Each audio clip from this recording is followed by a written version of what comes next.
Kamusta mga kabasketbolista?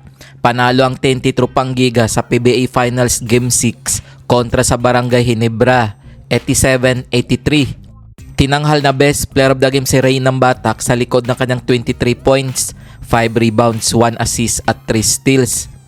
Top performer naman ng Barangay Ginebra si Scottie Thompson sa likod ng kanyang 12 points, 6 rebounds, 4 assists at 1 steal. Nagtala si Hollis Jefferson ng 29 points, 13 rebounds, 6 assists at 3 steals. Oftana 14 points, 8 rebounds, 4 assists at 3 steals. Eram 14 points, 6 rebounds, 1 steal at 1 block. Pugoy 3 points, 2 rebounds, 2 assists. Nambatak 23 points, 5 rebounds, 1 assist at 3 steals. Nag-ambag naman si Cobonte ng 4 points, 2 rebounds, 1 block. Auren 1 assist at 1 steal. Herwela 1 assist. Kelly Williams 2 rebounds. Kung bago ka pa lamang sa channel na to, mag-like na at subscribe. Para naman sa natalong Barangay Ginebra, Brownlee 22 points, 7 rebounds, 4 assists at 2 blocks. Japit Aguilar 11 points, 6 rebounds, 2 assists at 2 blocks.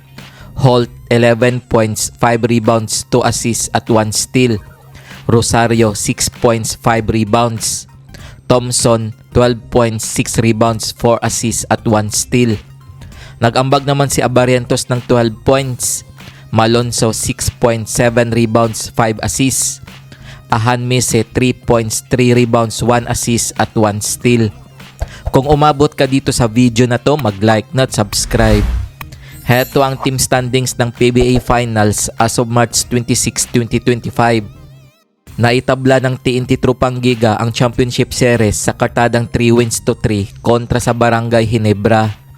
Heto ang PBA Do or Die Finals Game 7 schedule ngayong March 28, 2025 na gaganapin sa Smart Araneta Coliseum. Maglalaban ang TNT Tropang Giga at Barangay Ginebra alas 7:30 ng gabi. Kung nagustuhan mo ang video na to, mag-like na at subscribe.